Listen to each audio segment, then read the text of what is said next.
Today it's Kelly. I'm back with you today, and I have a great guest. I want to welcome her back to the show. The last time we spoke with her, we kind of just got to touch on a little bit of her story, so I'm really excited to speak with her again where we have more time to really get into more of, where she came from and let you guys hear more about her story. So I want to welcome back Debra to the show. Hey, Debra, how are you doing?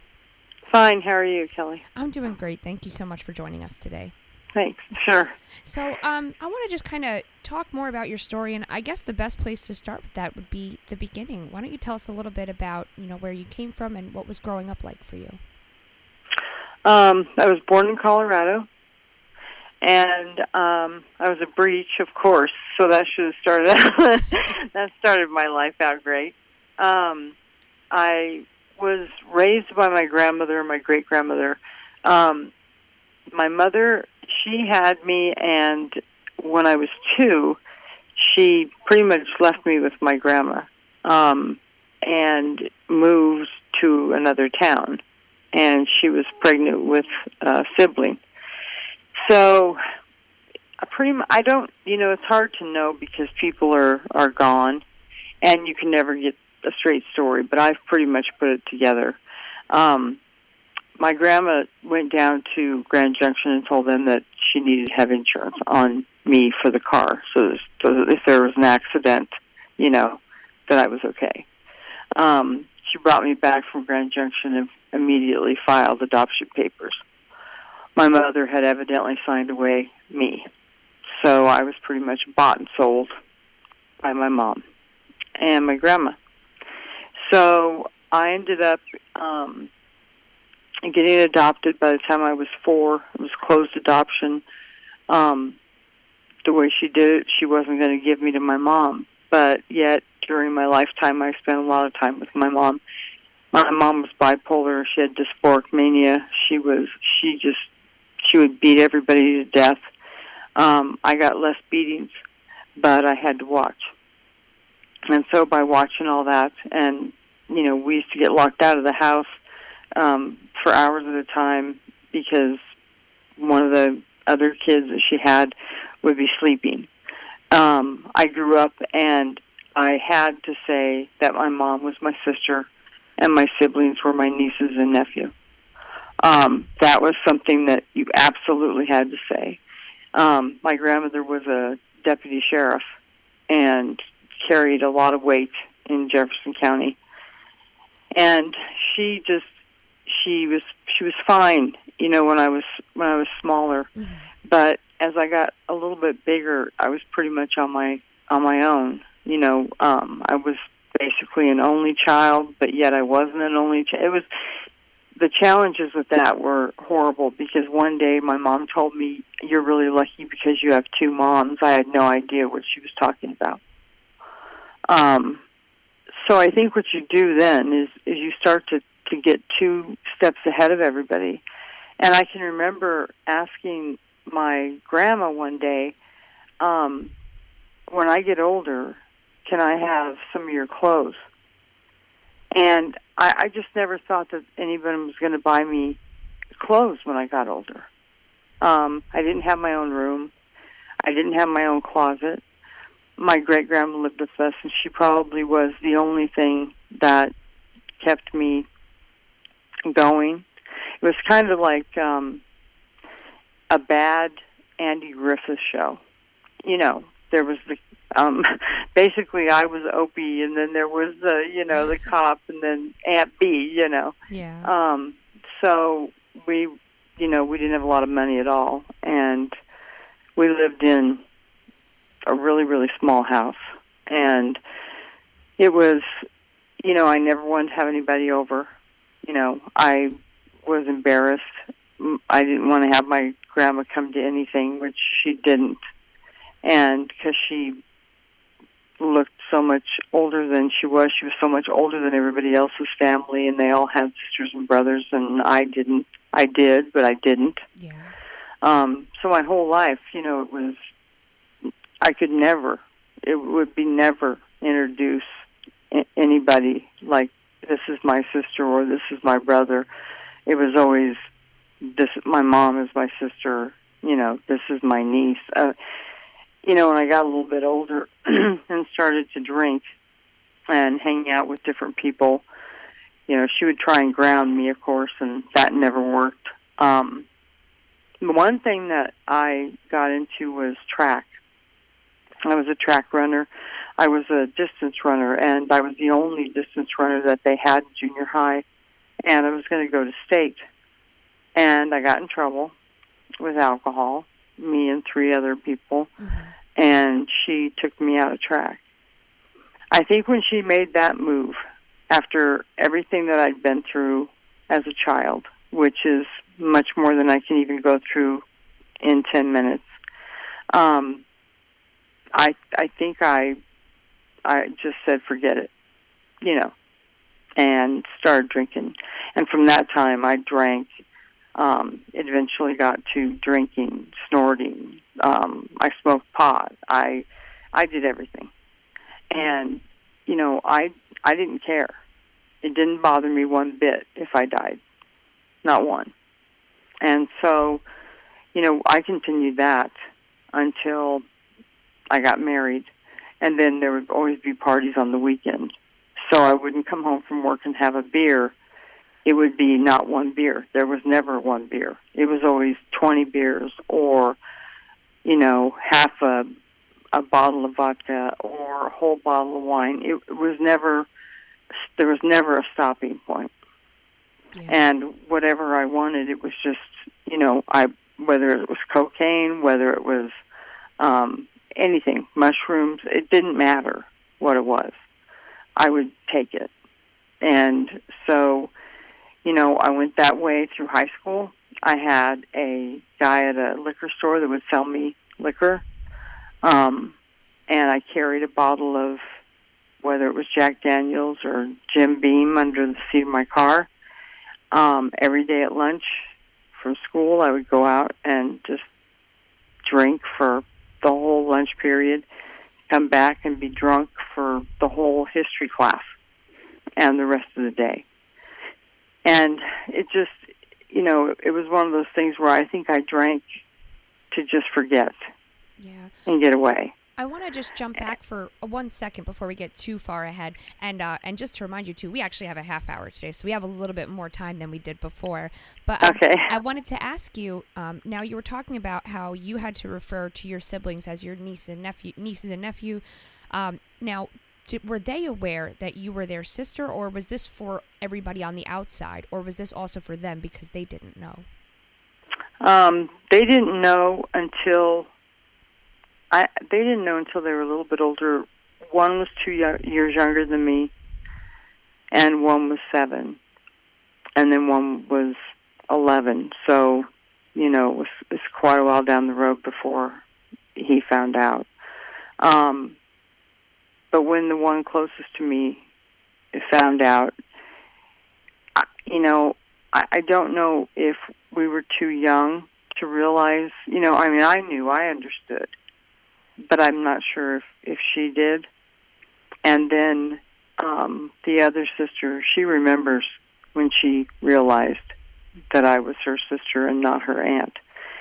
And, you know, I think at this point maybe she's still angry about that. And I can't say I blame her. I mean, you know, you're raised, you're supposed to be raised to be taught not to lie. Yeah. So I'm raised in a Baptist household where I'm told, don't lie. And yet, every day, from the time I was old enough to talk, I lied. It was always that. Yeah, and that had to be so confusing, especially you're at this young age, you're trying to grow up, you're trying to figure out life, and then you're throwing all of these curveballs where you have to kind of, you know, keep this story going for all of these other people, and it's not even necessarily a story that you want to tell. No. And what's so bizarre is my mom, you know, I mean, the family knew it. I mean, everyone knew it, you know, in the family. Like, we went to a lunch with some of my aunts and great aunts and stuff like that, and my mom was pregnant with me. So my mom had me, and this is when I was about 2. I don't remember that, but I do remember from listening to my aunt, you know, tell the story, what happened. And when Madeline came up there, she had me, and introduced me to the family as her daughter. It was from the very beginning. It was almost like she had me. So there was like I'm going to have her no matter what, you know. And, of course, being in the sheriff's department, she knew judges, you know, she knew attorneys. She knew everybody. So she set that whole thing up to where I was just basically, like, signed away, you know, like in my own family. I wish a lot of times I would have just been adopted out, you know, and then I would have found out later that I had a family. But the way that it worked out, it was lie after lie, after day after day after day after day, my whole life. There was no, you know, you couldn't do it. You'd get beat with, you know, like leather straps and stuff if you know, made the mistake of saying the wrong thing. And that was something that everyone in the deputy sheriff, you know, in the whole Jefferson County Sheriff's Department knew. Everybody who knew Madeline knew. Everyone knew that I was, you know, that she had adopted me from her daughter. No one ever said anything. No one ever said a word. Now, did you feel like when you were that young and you knew that all of these people knew, did you almost wish that someone maybe jumped in and helped you and kind of, you know, told the truth? Would that have made things better? You know, when I was told the truth, it was so confusing, you know, and it was so, I guess at that point, you don't think it's terrible when you're so young. But yeah, the older that you get, sure. Yeah. I wish people would have been honest with me about a lot of things. You know, I could never understand why I always had to go over to my mom's house when my grandmother took every vacation every year and went to the same place, Las Vegas. Do you know what I mean? Yeah. When she would take me there. And she had to know. She knew that I was, you know, not getting beaten maybe because she would have, you know, had a fit. But what she didn't realize is that I had to watch. And I did get slapped, and I did get pushed around, and I did get screamed at, and I did get told that she hated me. And this was my real mother, and I knew it was my real mother. But she hated me my whole life, and she made no bones about telling me. None whatsoever. No. And so I think what happens is that, you know, you kind of go along with the program, but I think the biggest thing that came out of that damaged me for so long was abandonment. The abandonment issue was huge. I mean, every time that my grandmother would go somewhere, I would always think she wasn't coming back for me. You know, even when she went to work. So I lived in the fear of nobody coming and wanting me my whole life until I was old enough, you know, to not care. Yeah, I can see how that fear could carry over. I mean, with everything that you went through from being shuffled around from one person to another, I can definitely see. And then especially when you said that your grandmother would go on these vacations and she would leave you with your mother and you were in this place that made you feel unsafe and uncomfortable, you know, that really sticks with you. Now, when you got a little older and you started really getting into more of the drinking, I guess I want to ask, at that age, did you feel that there was a correlation between the drinking and those feelings, or were you just kind of acting out on being young and, I guess, rebellious in a way? No, I pretty much knew exactly what I was aiming for. She hated to drink, my grandmother. She never drank. And my mom wasn't a real drinker either. She was more mentally ill. But I knew that was the one thing that was going to make her the maddest. And so when I very first started, yeah, I knew. But I didn't know is that I was going to want to keep drinking. I didn't know that it was going to make me, forget or not feel so many feelings coming up, kind of go numb. I didn't know that. I'd never drank before. And I remember the very first time my girlfriend put like 6 different kinds of alcohol in a mayonnaise jar, and we were walking to school and we were drinking it, and I could, it was a long time before I started, being able to just drink whiskey, or anything, out of something that was in that jar, Yeah. I mean, it was pretty bad, but it wasn't long enough, it was more like 4 months, you know what I mean? Yeah. That's really interesting. My first experience with drinking, and drinking was always something that really never agreed with me because I liked it too much. So it was never not something that I do now. But when I was young, I really did it. But the first time that I did it, same thing. A friend, she probably poured I think for me it was 5 different things. It was schnapps and this and that into a water bottle, and we walked to the mall and drank. I think we were 13 at the time. But it's funny. Yeah, I think a lot of people have that similar first experience. You're young, you kind of get what you can get, you mix it together, and you just go with it. Right.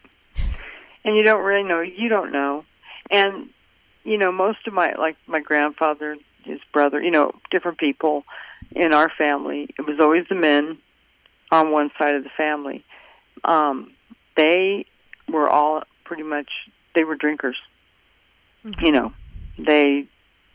My grandfather he died because of drinking. And I was the one girl, the one girl that actually started the drinking and didn't stop for a long time. Yeah. So, but yeah, that's never won. We used to play quarters with, we'd play quarters with, Jim Beam or Jack Daniels or whatever happened to be there. Yeah, and it's crazy how it really goes, It is. Yeah. Really runs away on you. It does. Yeah, there's a lot of stories. Yeah. No, I can definitely relate. I can definitely relate to what you're talking about. But yeah, being a child was not. I was pretty much left to my own devices. You entertain yourself. You know what I mean? You're pretty much on your own. Yeah. And I never ate at the kitchen table. There was no, family bond there. I ate in the living room, watched, the Mickey Mouse show or whatever was on. Yeah.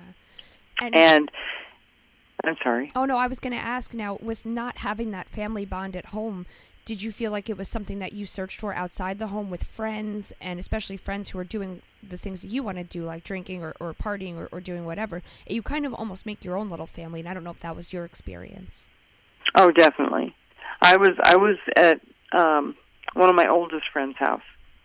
I was at their house probably 5-6 times a week. I was always gone. When I got old enough, and it wasn't very old, it was probably around 7, Mm-hmm. I was at all the neighbors had kids, and I was always at somebody's house, because they had what I thought at the time was a normal family, so a family that sat around the table and ate, or, had the sibling there, the mom, the dad, the whole family unit. Yeah. And I didn't have that. So yeah, it was a big part of, my life. And the older I got, be home by the time the street light comes on. She didn't care where I was, Mm-hmm.